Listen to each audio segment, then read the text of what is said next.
Hello and welcome everyone to the Embedded Finance and Banking as a Service session. I'm Elena Litani. I'm co-founder and chief product officer at Pillar. We are Canadian first neobank for small businesses.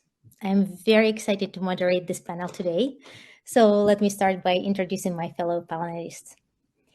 First, Karen Budahazy, Vice President in Digital Enablement and Issuing at People's Group. Karen has a lot of experience in financial services, and she's also chair of CPPO, which is prepaid organization. Next is Dominique Samson. He's a chief operating officer at Flinks, financial data company. And finally, Kris Hansen, co-founder and CTO at Synctera, banking as a service marketplace. Kris recently has been also a CTO at Coho. Welcome, everyone. Thank you. Great. As we start our discussion, I wanted to make sure that we set and define the space. So it's very, I think, important to understand what embedded finance is, what banking as a service or BaaS is, or what is open banking and how they all intersect. Sharing some experience from Pillar as we sit on the path to empower small business owners by providing business accounts, we quickly realized that Canadian market for banking as a service is still maturing, and fintechs need to be creative, resourceful, and patient. So I would like to start by asking each panelist to provide their definitions of BaaS, embedded as a service platforms, and also describe what your company actually does. How does it play in the space? So why don't we start with Karen? Thank you, Elena. Very nice to be here and to participate in the panel today. So welcome. Look, banking as a service, from my perspective, very simply put, is white label banking. I say it in a simplistic form, but as we know, the ecosystem here is extremely complex. But I think that's the best way of being able to describe it. People's, for some of you who may not be aware, People's is a federally regulated boutique financial institution here in the Canadian market.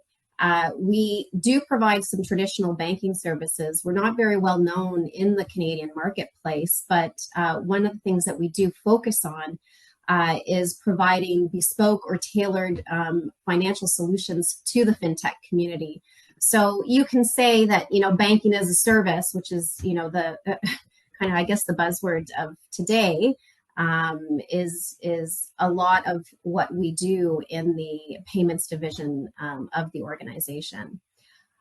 So we provide, so in doing that, we've actually been providing these services for quite some time, starting with the lending of our licenses, some of our banking and network licenses. So we've been doing this for the market for well over 15 years now.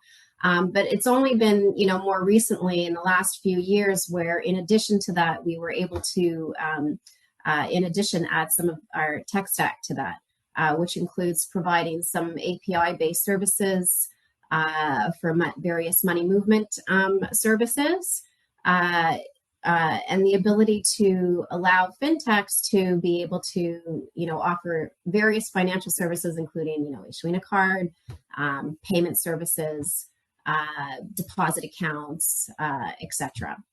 So in short, what we're providing there is, in some cases, we may provide some of the technical infrastructure. We provide the licensing infrastructure, as well as regulatory and settlement infrastructure for fintechs. So we like to talk about that in terms of we provide the plumbing to enable the fintech community. So if we want to flip that onto embedded finance and how that relates, in essence, the way I see embedded finance is kind of the flip side. So it's the fintechs that are taking some of that and integrating that into their own platforms and delivering those services to the end user, which is what they do best, right? So it's allowing them to focus on their customer and their customer journey, and a lot of that forward-facing forward-facing piece, whether it be to the end consumer or the business, the end business user, while we sit, very much behind the scenes. How's that? That's awesome. So you brought very good perspective on Canadian market, and I wonder, Kris, you are more global, so maybe you can add your perspective and describe a bit more what you guys do. Sure, thank you, Elena, and thanks for having me. Really great to be here. The way that I view banking as a service very much aligns with what Karen was saying. It's really the culmination of the technology, typically APIs, that bring together capabilities, as well as the regulation and the licensing to be able to offer financial services products. At Synctera, what we've built is a collection of APIs and kind of a turnkey sort of suite of capabilities within one API to allow you to do everything from account creation to card issuance to card processing, KYC, basically all of the things that you would need to launch a modern financial services solution or an embedded finance solution. This is kind of one side of our marketplace, which is let's call it the fintech side or the integrator side. On the other side, we offer capabilities for banks that want to sponsor these programs and want to partner with brands or partner with fintechs to help them go to market. What we do for the banks is we provide them with insights, dashboards, data, information to help them run this business and have the visibility and transparency that they need to be able to go back to the regulators and explain how the business is running. So I often joke that on the bank side, what we offer is a sleep aid for bankers. We help them sleep at night and confidently know that this book of business that they're offering, this fintech book of business, which can grow really, really fast, is doing well and is safe, and that they know where the funds are at, and they know who the people are, and they know that all the regulations are being followed. So we have 12 banks on our platform, all focused on the U.S. right now, and we have a very strong funnel of fintechs that are partnering with those banks. Some people ask me about this marketplace model, like, why a marketplace? Are you trying to drive the prices down? Are you trying to, somehow shift the banks away from being in this business directly? It's really not the case. What we're finding is that different banks have different appetites for different types of solutions. So some banks will say, we love deposits. We can't get enough deposits. Bring us partnership deals that are all about deposits. Other banks will say anything but deposits. We have enough deposits. Thank you very much. We really want to do lending deals. That's our focus. Some banks love crypto. Some banks don't like crypto. And so what we've learned about this marketplace approach is it's about finding the right fit of use case to risk profile and making sure that there's some chemistry between the bank and the partner. And then our platform provides a light core banking system and the APIs that the fintech needs to launch and the visibility that the bank needs to feel comfortable with the deal. Cool. So I think if I were to summarize, so Banking as a Service is basically a platform that provides both technology and regulatory by the bank, like People's and other banks, Kris, you're working with. And basically on top of it, the embedded finance is a services which provide experiences for consumers, for businesses, and they could be embedded as part of the some other activities the business is doing or the consumer is doing. And there is in between, there is like a marketplaces as well, like your company, Kris, where it's not just one BaaS built, but it's a combination of multiple players. So Dominique, so you're playing slightly different. So how would you how's open banking plays into that? Sure. Thanks, Elena, and good to be here with everyone. So Dominique, minor point of order. I'm not CEO at Flinks anymore. I've been interim CEO for a couple of months. I'm now VP Corporate Affairs.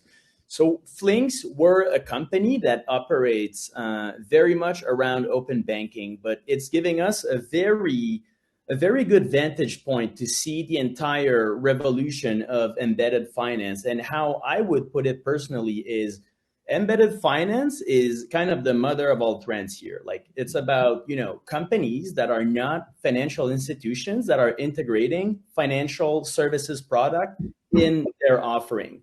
And it's done on basically what I would see as two pillars: open banking and banking as a service. So, with banking as a service, Karen nailed it pretty well. It's basically white labeled banking, right? So, a licensed bank that integrates their digital banking services in the product of a non-bank. Open banking is about the data, right? It's about sharing the data from a licensed bank into the product of a non-bank. And these two things together enable a whole range of new financial products in non-bank companies. And some of them use open banking, some of them use banking as a service, and some of them use both, and some use none. So, for instance, you look at something like BNPL. BNPL is embedded finance. Like you're at a checkout and you can use a product to pay in installments. It's an example that uses open banking only. You look at something like a neobank today. It's an example that uses both, right? Most neobanks will use banking as a service to power their deposit account, and they're going to use open banking to get information from their new customers' former bank account somewhere else in order to facilitate account opening. So we Flinks are not in banking as a service per se, but we sit at this very cool intersection where we see both trends colliding, and to the fact that we've actually considered for months, developing products to facilitate banking as a service offering. So it's a topic that's very close to us, very bullish. I'm going to keep it at that because it's the intro, and we're going to have a bunch more questions on it. Excellent. Thank you, Dominique. So let me ask you just one generic question. So it seems like there's a lot of discussion right now around banking as a service, embedded finance. So anyone wants to provide their opinion of why we're having it, so much discussion now, and why is it so important? Do you want me to go? Do you want me to, Sure. to kick that one off? I think there's a number of reasons of why now and why embedded finance or banking as a service is so important. I think from just off the bat, you've got consumer changes in consumer demands and consumer expectations over time. I mean, they are looking for customization. And we've been seeing this evolve, over a number of years right now. So I think that's the key. That's one of the key drivers is what the customer wants, what the customer needs. Right? We always businesses are always kind of these days, anyways, focused around the customer as key. So I think there has been an evolution in that. I mean. Yeah, well, we've been in this space for a very long time. I mean, we've seen where technology is trying to chase, create demand, but I think it started to change now. So you can see that customers are really demanding that level of customization right now. Changes in technology. So we talked about APIs. I mean, so APIs are now, it's the mainstream become mainstream over the last several years, which have enabled companies such as Kris's company and various different fintechs to be able to extend and pull services in that form. So that's been a great enabler in that space. I think there are new models out there that have been created, so where the customer may not have demanded anything because they didn't know what they didn't know. So take a look at Uber. I mean, who knew that, that we could, kind of eliminate the need to fumble around your purse to find cash to pay the driver, who knew that, we could get more delivered to our door outside of just, pizza. So all of these different models at Netflix, right? I mean, sorry, Blockbuster, but we didn't know at the time. So these new models have kind of appeared. I think there is also a lack of trust amongst the with the big banks, at least from a Canadian perspective. And case in point, I mean, Elena and Kris, you guys can talk about why Coho came to be, right? So you went for a specific market that that appealed to that demographic and that need. Then I think you also have there's so many different reasons. You can stop me anytime, but I think, you also have the big guys, right? You got Google, Facebook, Apple, they've all introduced financial services products in some form. So you've got this ubiquity that's starting to become out there. And then I'll end on this one, which is the pandemic. Which speaks to, obviously now, but I mean, the pandemic just leapfrogged, caused us to leapfrog, and just really kind of sped things up for Canadians. I think there was a stat that I saw where, 43% of Canadians said that, they who went towards digital payments are in for the long term. Like, they're not going to change their habits. So that's a pretty high percentage. If you weren't using Instacart, before the pandemic, and you're using Instacart today to order your groceries, almost half of us are going to continue to use it. And that's a huge, huge number. We've come a long way in digital payments from that perspective. So I'll just stop with, it solves a problem. Right, it is solving a lot of problems right now. I can totally relate. I stopped going to Costco and I feel so liberated, not losing 2 hours of my life to stand in line, and instead ordering online from Instacart or same day delivery. So yeah, definitely can relate. Anyone else wants to add on to this topic? So I would maybe just add that why now? I think there's a couple of there are a couple of things that I'm seeing. One is that the industry and consumers have sort of landed on a view that financial services is multiplayer. It's a heterogeneous experience. Most consumers have a few things that they're using, and you mentioned, also, things like Apple Pay, Google Pay, Starbucks Wallet, so retail wallets, different types of credit cards, different card schemes, different card programs. I think financial services is more multiplayer now than it's ever been. And also the focus is shifting. And so I'm seeing a wave of, kind of a new wave of fintech. The original wave was all about some form of neobank and what I would call, very standard solutions. We're going to do the same things that the banks are doing, but we're going to do it differently. We're going to have a better digital experience. We're going to have a different voice. We're starting to see much more focus on very specific use cases, very specific communities. And then the other side of why now is, largely about technology enablement. So banking as a service is coming up at a time when it's becoming easier in many markets to integrate with payments infrastructure. It's becoming easier in many markets to get information about other bank accounts. It's becoming easier to fight fraudsters and get more information that would indicate risk at the time of sign up. All of this is really adding,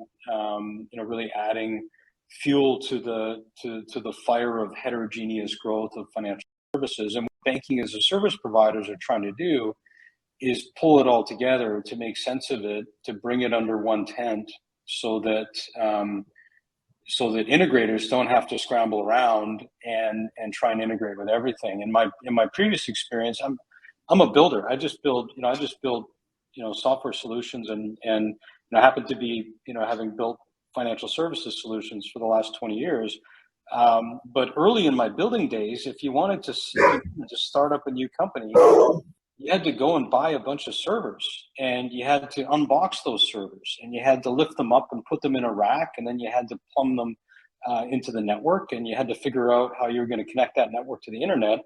And in my early days of starting companies, like, it was a big deal to start up a new internet company, and it would cost you at least a couple of $100,000. These days, I go to my favorite cloud provider, I give them my credit card, and I'm up and running, maybe in 20, 30 minutes, I've got something going. It's the equivalent of that for financial services that banking as a service strives for. That seamless experience. I've got a great idea. I want to launch something, and going from intention to outcome in minutes versus months versus years. And now it's not all, it's not everything is there, but I think that's why banking as a service exists, is because people have experienced that with other areas, like launching an e-commerce company or launching an internet company. And now they expect it with a financial services focused company. Thank you, Kris. Anything to add, Dominique, or I can jump to the next question? Well, maybe at the risk of very quickly pointing out the obvious, I think one of the big reasons why it's happening now is that customer expectations are changing, right? And people get that. Like, this whole trend of embedded finance, people are expecting more and more to have financial products embedded in all of the other products they use. Like, they do not want today to have to leave their customer experience in a certain application to go initiate a payment, outside of that, whether it's with their financial institution or wherever. They want it embedded. And, people are getting that. The players that are enabling banking as a service today, they get that, because banking as a service is an absolutely critical tool to, get the maximum potential out of embedded finance. Like, things like having deposit accounts, having access to payment rails, and all of these beautiful things that come with the banking license that can be white labeled through BaaS. This is what's going to be able to reach the true potential of embedded finance, which is the customer expectation today. So I think at the end of the day, that's the big reason why it's happening. Thank you, Dominique. So I think you highlighted very interesting point here, and I wonder if there is maybe we can pull a bit of controversial maybe question, but some people saying that it's an opportunity, huge opportunity for fintechs, but also for the banks, and especially it's an opportunity potentially for early movers in the space. I wonder, how do you see it? Do you see it as an opportunity? Do you see it as a threat? Or what are your opinions on this space? And maybe we could start with Kris. Sure. Well, I think it's both an opportunity and a threat. I think it depends on your strategy. It depends on what you're doing. I mean, I talk to banks, pretty much every day, that are considering getting into the fintech sponsorship business. And the reason that they want to get into the business is that they see this as a new vertical. They see this as an opportunity for growth. They're looking at it from a P&L perspective. They also tend to be community banks that have very limited reach within a very specific geography. So they're looking to diversify their book and acquire additional revenue source outside of their community. I mean, COVID hit a lot of communities really hard, and it underscored for many banks that they've got a very strong focus in one area. If they've been lending to a lot of restaurants during COVID, they sure noticed their concentration risk during that time. So I think for those banks that are looking at banking as a service as an opportunity, looking at embedded as an opportunity, looking at partnerships in general as an opportunity, I think it works well for them when they take action in that direction. I think some banks are looking at it as a zero-sum game. We need to control it all. We need to own it all.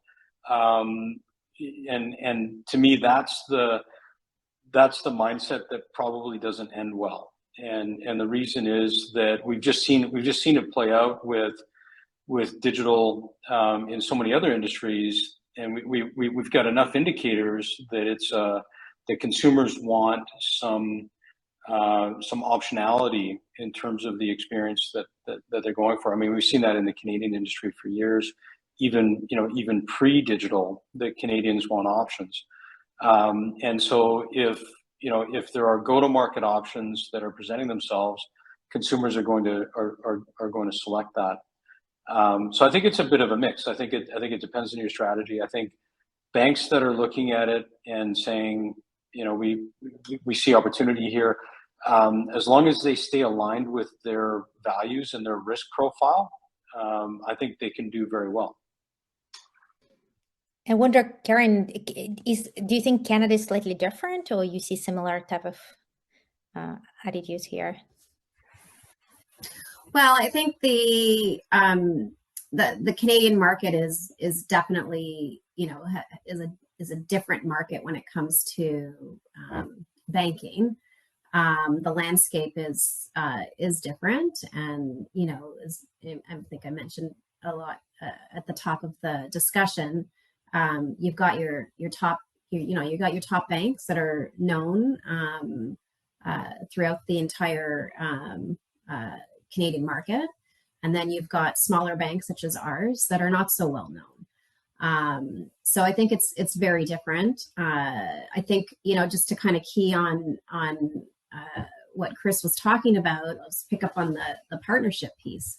I mean, yeah, I think I think there will be some banks that may feel threatened, but at the end of the day, I completely agree with Kris. I mean, it's I don't see it that controversial. I mean, this is really, embedded finance is really about partnerships, and it's really about giving the customer what they're looking for, and the rate at which everything is moving these days, it's nearly impossible for one organization to kind of go at it alone. I mean, we can't be everything to everybody. And when that happens, it doesn't end well, typically. And sometimes there's some short-sightedness there. So really it's a partnership focus. It's about allowing every organization to focus on what it is that they do best to deliver the same end goal, which is, expand your customer base.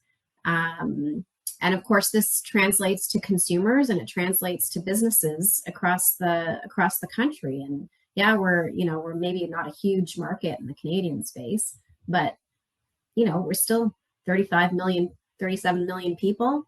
A lot of businesses, as that need some attention in the financial services space. So I think there's definitely room, and us being behind the scenes, people's being behind the scenes, we're really dependent on that fintech community who really understands the customer, maybe so better than we do. So we've got our strength, and then our client, our customer base will have their own strength, so they can really hone in and focus on the customer. So to me, it's that collaboration that's going to really make this successful and not a threat.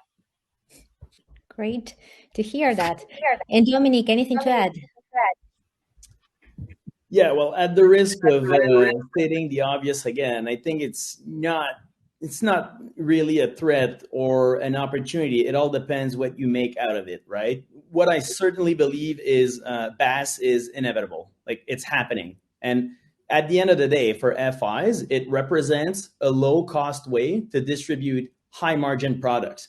So if you learn to embrace it and do it properly, is it an opportunity? Certainly. If you're skeptical and you don't do it, well, then you could say it's a threat, but really, is it really a threat? No, it's disruption, right? You have to do it. When you look at, in the US, the new banking as a service provider column was announced. It's not even banking as a service, really. It's The thesis behind it is the founders bought a bank, and not to exploit a bank, just to specifically distribute in an easy way their banking products out there, right? They're not going to exploit branches. They're not going to do anything like that. They're going to be developer centric and have a bunch of APIs that distribute in the way that's easy to integrate for fintech banking products. So it's happening. So like it's on the FIs to make sure that they're embracing the trend as well. Simple as that. It's really cool. I have some really good questions coming up, but before we go there, I really wanted to get into the use cases because you guys consistently mention customer demanded, people want it, businesses want it. There's experience, there's opportunity, there's embedded finance, which is we see already in play in many players like Amazon's, BPNL, a bunch of retailers, etc. So can you speak a bit more about use cases and how you see them? And maybe Karen, you can start. Sure. So we touched on the challenger bank or the neobank use case. So and that that kind of first came out from a consumer perspective. So Coho being a perfect example of that, and they're enjoying some great success thanks to you guys. And there's some others, that have followed suit, Mogo, Stack, etc. in the Canadian space. Neo Financial, probably, one of the later ones to join. And of course, they struck up this great, retail partnership. So kind of brought both the digital and the retail worlds together there. So that was an interesting and a great use case, an interesting model to look at with respect to driving loyalty in a more traditional, in a marrying the more traditional world with the newer world. The next iteration of that's coming on the scenes is the the SMB banks. So Elena, you can probably talk to that the best, but that's sort of the next wave in terms of the next market that's being targeted for full style banking suite and the identifiable needs in the market for serving that particular use case.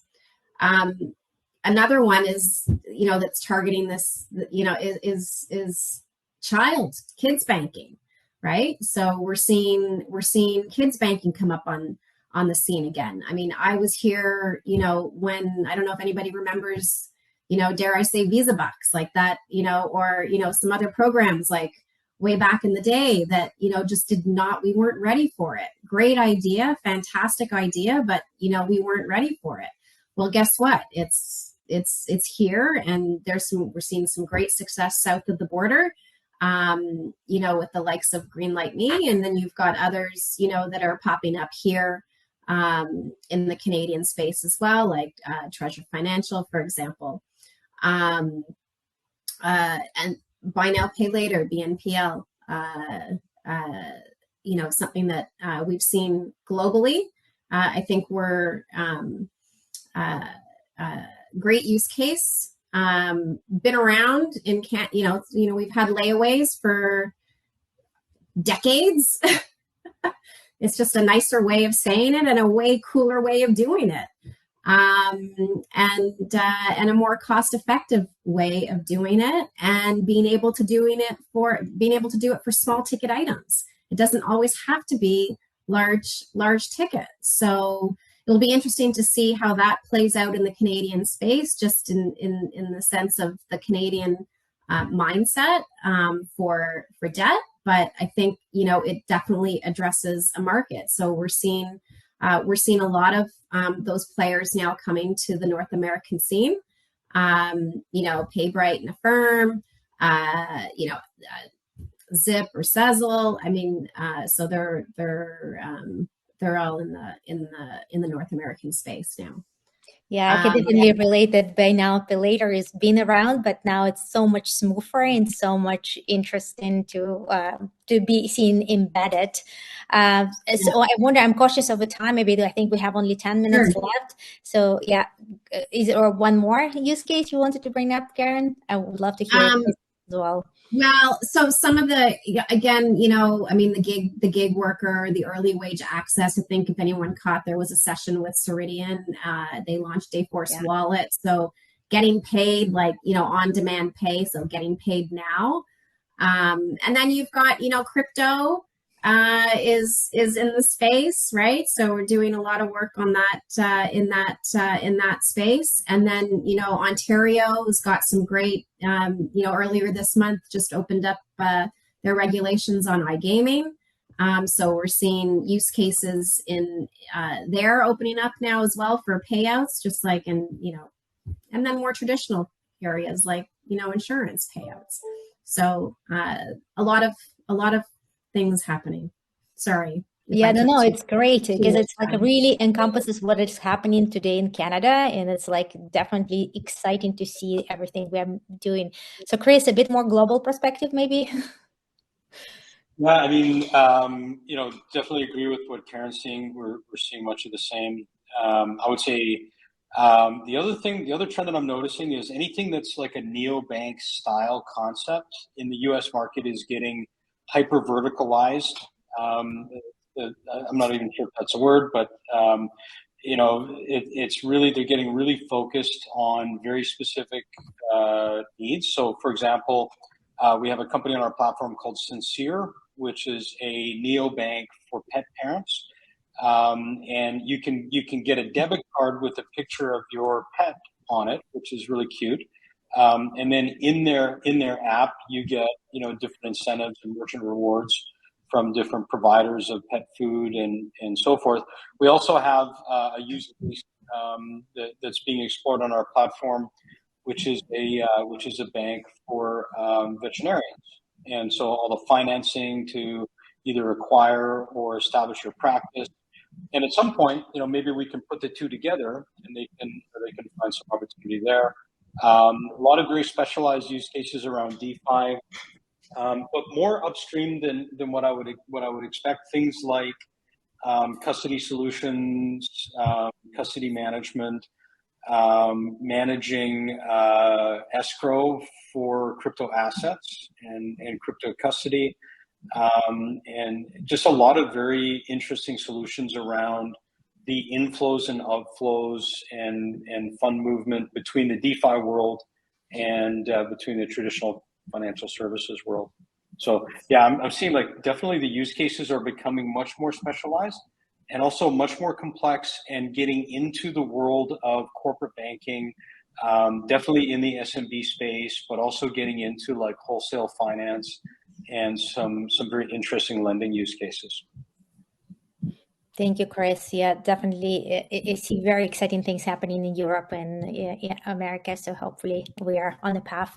So let me get to one of the first questions, and which is it has been really highly voted. So this question is about economic model of this all. How do different players make money?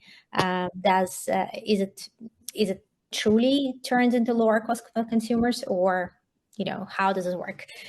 Anyone wants to take that one? We'll talk a little bit about our model. So our model is basically we do a joint venture with the bank and offer our platform with the bank to the fintech and split everything from interchange to card processing, card issuance, fraud analytics, account aggregation. So all the services that we offer on our platform, we then basically split the revenue with the bank. The bank would split the revenue from their side with us. So things like interchange, maybe some spread income on lending deals. And we're finding that with our model, which is basically a platform strategy where we are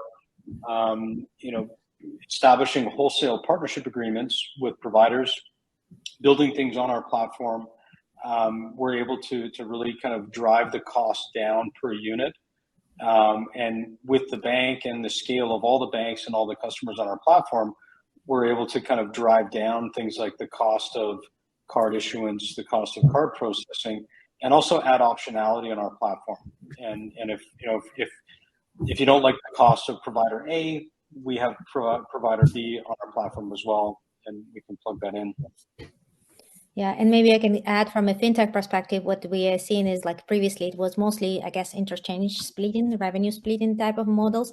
But I think that what you're seeing is more add-on services that fintechs creatively would create on top of the bank, where it could be potential revenue model as well as through those partnerships which we've discussed. So there's a lot of, I think, opportunities in being creative and making money.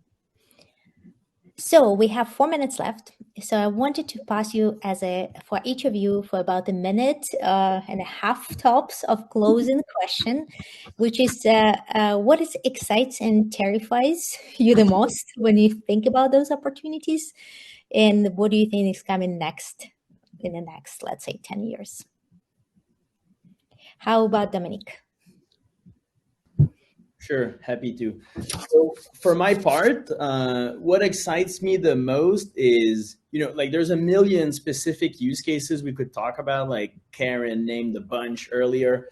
To me, it's not that much about one of the specific use cases. It's more about the macro effect of this trend on, our financial services ecosystem, because at the end of the day, like Kris said, things like banking as a service and now allow for hyper verticalization. Let's assume it's a real word, but you get what I mean.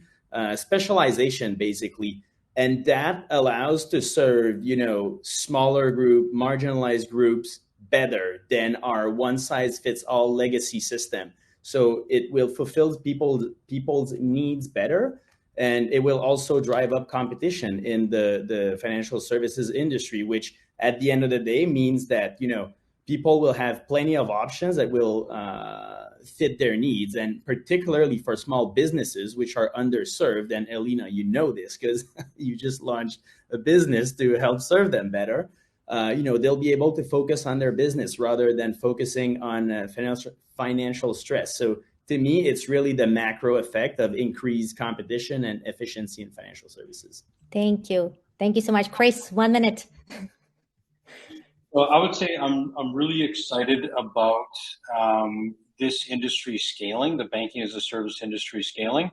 And what terrifies me is always in this industry, cybersecurity. We need to level up. We need to work together. We need to get things done. And we've got, resource constraint. Thank you, Kris. It was 30 seconds. Karen, 1 minute. That means I get more time.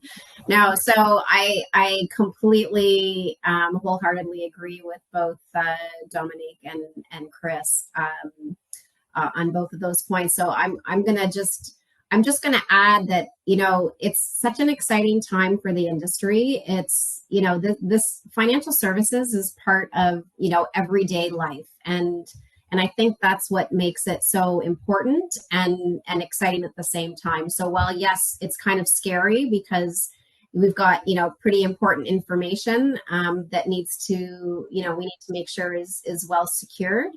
But I think the reach now and the ability to customize and make sure that everybody is included, I think is huge, and it'll be really interesting to see all of the applications, all over the embedded in all parts of our life. And I'll do a 30-second, 15-second little piece because just to kind of bring it back to home. I have two boys, and one's 14, and he's all into metaverse, and now is well versed in NFTs, right? More so than I am. I've got him kind of teaching me about NFTs now.